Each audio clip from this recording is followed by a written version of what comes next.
bacaan skripsi metodologi penelitian dengan judul saya pengaruh pembelajaran daring terhadap hasil belajar siswa kelas 6 di MI Alfa Bakti Soekarjo. Pada bab awal, bab 1, tentang pendahuluan. Pada bab ini membahas tentang latar belakang, tujuan, rumusan, dan masalah. Pada latar belakang, pendidikan merupakan salah satu hal yang penting dalam kegiatan kehidupan manusia. Pendidikan sangat dibutuhkan oleh manusia untuk menunjang kehidupan di masa depan. Dan sedangkan pengertian dari hasil belajar sendiri yaitu kemampuan yang dimiliki siswa setelah menerima pengalaman belajar. Pada umumnya kegiatan pembelajaran itu terjadi dengan kegiatan tatap muka. Siswa datang ke sekolah dan menerima pembelajaran langsung, dan setiap satuan pendidikan harus melaksanakan pembelajaran melalui online, yaitu peserta didik belajar dari rumah, belajar sendiri dengan bantuan oleh orang tua. Pada masa pandemi ini, sebagian guru tidak melakukan evaluasi terhadap siswa karena tidak melakukan pembelajaran tatap muka. Di salah satunya di Madrasah Ibtidaiyah Bakti Soekarjo, di mana saya melakukan penelitian terhadap siswa pada masa pandemi.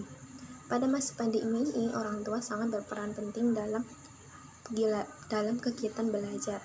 Pada Madrasah Ibtidaiyah ini, siswa setiap hari harus datang ke sekolah untuk mengambil tugas yang diberikan guru. Permasalahan dalam kegiatan belajar ini yaitu siswa sulit memahami materi yang diberikan oleh guru karena guru hanya memberi materi dan siswa di rumah untuk mempelajari sendiri. Setelah itu, siswa mengerjakan tugas yang diberikan guru dan mengumpulkan tugas di hari berikutnya. Dan seperti yang diketahui dari latar belakang tersebut, maka peneliti tertarik untuk melakukan penelitian tentang pengaruh pembelajaran daring terhadap hasil belajar siswa kelas 6 MI Alfa Bakti Soekarjo. Alasan peneliti memilih untuk mengambil siswa kelas 6 karena siswa kelas 6 akan melaksanakan ujian kelulusan melanjutkan ke jenjang ke sekolah menengah pertama, sehingga hasil belajar sangat berpengaruh pada siswa dan sekarang sedang dihadapkan pada masa pandemi seperti ini, membuat siswa mengalami kurangnya pengetahuan. Masalah dalam penelitian ini adalah bagaimana pengaruh pembelajaran daring terhadap hasil belajar siswa kelas 6 MI Alfa Bakti Soekarjo. Selanjutnya, identitas penelitian. Berdasarkan uraian latar belakang tersebut, maka identitas peneliti sebagai berikut. Yang pertama, hasil belajar siswa kelas 6 pada masa pandemi. Yang kedua, pemahaman materi siswa pada masa pandemi. Yang ketiga, pengaruh pembelajaran daring terhadap hasil belajar siswa. Selanjutnya yaitu tujuan penelitian. Berdasarkan latar belakang tersebut dan masalah dan rumusan masalah tersebut, maka tujuan penelitian yaitu untuk mengetahui pengaruh pembelajaran daring terhadap hasil belajar siswa kelas 6.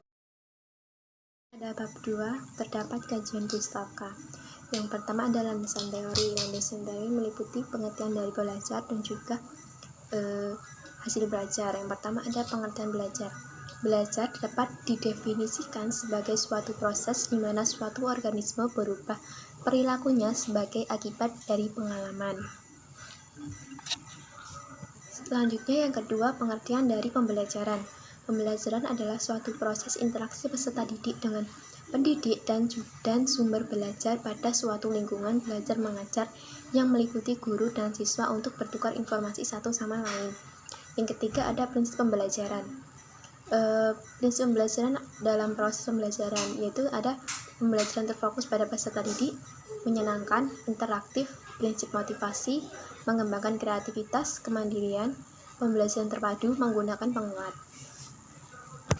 Selanjutnya pengertian dari media pembelajaran. Menurut H. Malik 1994 mengemukakan bahwa media pembelajaran adalah segala sesuatu yang dapat digunakan untuk menyalurkan pesan bahan pembelajaran. Selanjutnya fungsi dan manfaat media pembelajaran. fungsi media pembelajaran terkhususnya dalam media visual, yaitu yang pertama ada fungsi atensi. Atensi media visual. Dalam menggunakan media ini, seorang pendidik menggunakan media yang menarik, serta dalam media tersebut bisa mengarahkan perhatian siswa untuk terfokus dengan media tersebut. Selanjutnya, fungsi afektif. Dalam fungsi ini, terlihat media dari tingkat kenyamanan seorang peserta didik ketika belajar. Selanjutnya, fungsi kognitif. Fungsi kognitif ini terlihat dari media visual yang digunakan. Selanjutnya, fungsi kompensatoris. Fungsi ini sang media yang digunakan bisa membantu peserta didik yang lemah dalam membacanya. Selanjutnya, sumber belajar. Sumber belajar berasal dari kata sumber dan juga belajar. Sumber belajar dari kata asal, bahan. Sumber belajar secara bahasa berarti asal, bahan, dan mula, sedangkan kata belajar artinya suatu proses. Jadi, sumber belajar adalah suatu bahan yang dapat digunakan untuk mendapatkan pengalaman dalam kegiatan pembelajaran tersebut. Selanjutnya ada hasil belajar. Hasil belajar adalah suatu perubahan yang terjadi pada diri peserta didik. Selanjutnya terdapat faktor-faktor yang mempengaruhi hasil belajar. Yang pertama ada faktor internal. Faktor internal ini merupakan faktor yang berasal dari dalam diri faktor eksternal. Faktor eksternal berasal dari luar diri peserta didik.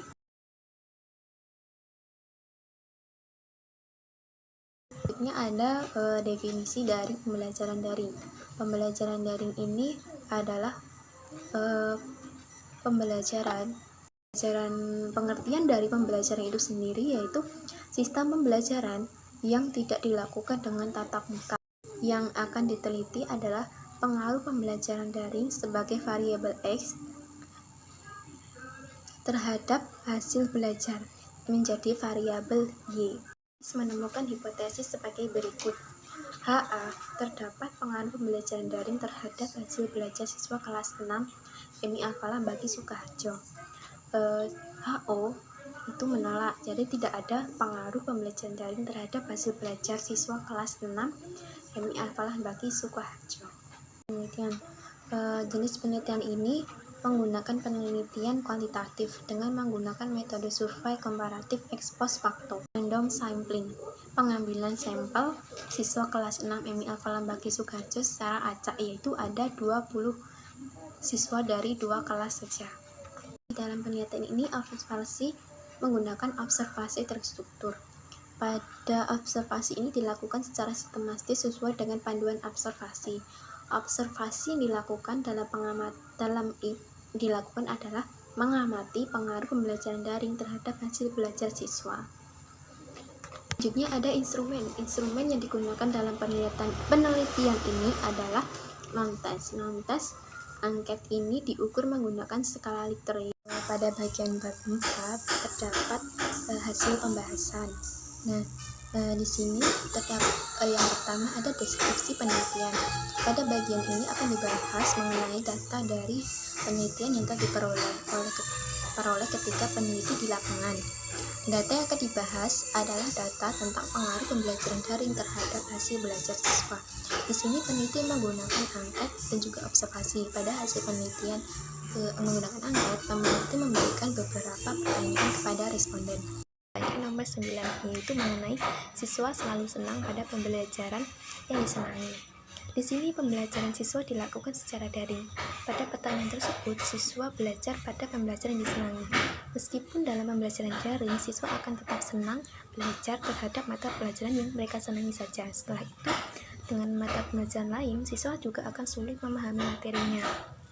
Dan dari situlah pengaruh belajar terlihat begitu jelas, karena satu siswa mungkin hanya bisa menyukai satu pembelajaran saja, dan lainnya mungkin siswa tidak akan bisa memahami karena tidak begitu paham dengan materi yang diberikan oleh guru. Kemudian data yang paling rendah terdapat pada poin pertanyaan nomor 3, yaitu mengenai siswa mudah memahami pembelajaran daring. Di sini akan soal karena siswa sangat kekurangan oleh pengetahuan, dan disinilah terlihat pengaruh pembelajaran daring itu sangat berpengaruh terhadap hasil belajar siswa.